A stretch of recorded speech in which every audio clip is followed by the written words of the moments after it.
Yes students, this is your female reproductive parts diagram. सबसे पहले हम इसकी बात करते हैं ओवरी की। जो मेन पार्ट होता है, जितना भी डेवलपमेंट होता है न्यू एम्ब्रियो का, न्यू जनरेशन जो आने वाली है, वो ओवरी पार्ट में होता है। ठीक है, तो आप देख सकते हैं लोअर स्वॉलन पार्ट जो है वो ओवरी है, राइट।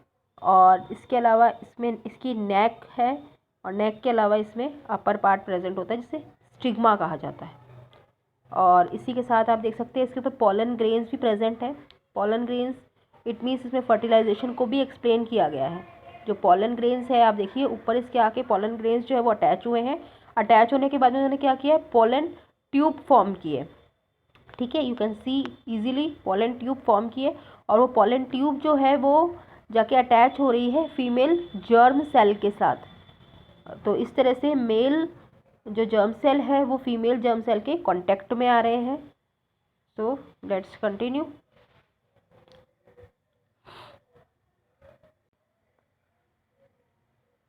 तो जो स्वेलन बॉटम पार्ट था वो ओवरी कहलाता है। Middle elongated part is style, जो इसका नेक पोर्शन था वो स्टाइल कहलाता है।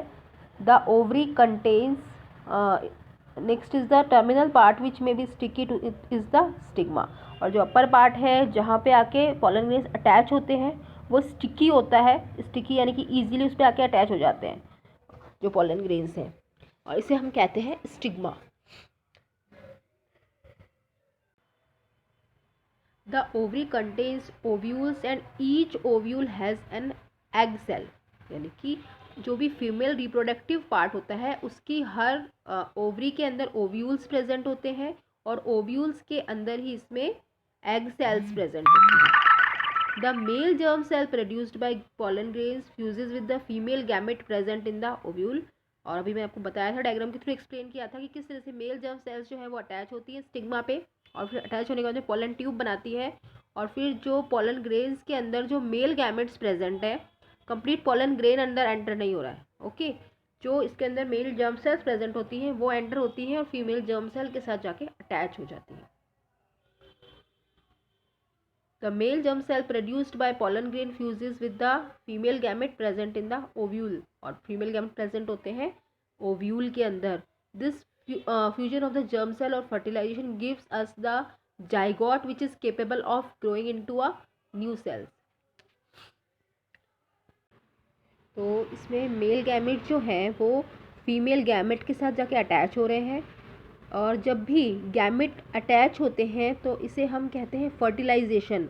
ये पर्टिकुलर जो है चीज़ जो है ये आप जो हमारा एनिमल्स में आएगा उसमें भी आप देखेंगे कि मेल और फीमेल गैमेट्स जो अटैच हो रहे हैं एक दूसरे के साथ मिल रहे हैं, उसे हम कहते हैं फर्टिलाइजेशन।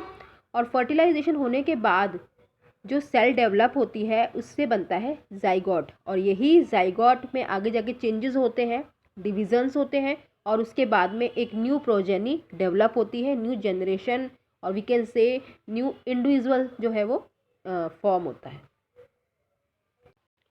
और वही इंडिविजुअल जो है वो आगे जाके एक न्यू प्लांट बनता है। Thus the pollen needs to be transferred from the stamen to the stigma. If this transfer of pollen occurs in the same flower, it is referred to as self pollination। अभी जब हमने ये topic start किया था तब मैंने आपको बताया था कि कुछ प्लांट्स ऐसे होते हैं जो कि यूनिसेक्सुअल होते हैं। अगर उनमें एक ही मेल या फीमेल कोई से भी कैरेक्टरिस्टिक्स प्रेजेंट होंगे तो उनको रिप्रोडक्शन करने के लिए दूसरे फ्लावर की ज़रूरत होती है, और दूसरे फ्लावर तक वो किस तरह से अपने पॉलन ग्रेन्स ट्रांसफ़र करेंगे, और अगर फीमेल फ्लावर है तो किस तरह से जो पॉलन ग्रेन्स है वो उसके कांटेक्ट में आएंगे। ठीक है, अगर ये सेम फ्लावर पे हो रहा है, हमारा फ्लावर जो है वो बाइसेक्सुअल है, उसमें मेल पार्ट भी है और फीमेल पार्ट भी है, तो वो उनमें सेल्फ पॉलिनेशन हो जाएगा। Okay, on the other hand if the pollen is transfer from one flower to another, और अगर ऐसा नहीं है, ट्रांसफ़र हो रहा है एक फ्लावर से दूसरे फ्लावर तक, तो हम इसे कहते हैं क्रॉस पॉलिनेशन, क्योंकि क्रॉस हो रहा है एक फ्लावर से दूसरे फ्लावर में। This transfer of pollen from one flower to another is achieved by agent like wind, water और एनिमल्स। इसके मीडियम डिफरेंट हो सकते हैं पॉलन ग्रेन्स के। अगर वो जो पॉलन ग्रेन्स है वो बहुत हल्के हैं, वेट में लाइट है, तो जो विंड है वो उन्हें ईजिली एक जगह से दूसरी जगह लेके जा सकती है उड़ा के। ठीक है, और अगर कोई एक्वेटिक प्लांट है या प्लांट के नियर बाय कहीं वाटर सोर्सेज प्रेजेंट है तो वो वाटर के थ्रू ट्रांसफ़र हो सकते हैं। एनिमल्स में से यहाँ पे एग्जाम्पल है मेनली जो हाउस फ्लाइज होती हैं, बटरफ्लाई होती हैं, इंसेक्ट्स हम इसमें इंक्लूड कर सकते हैं।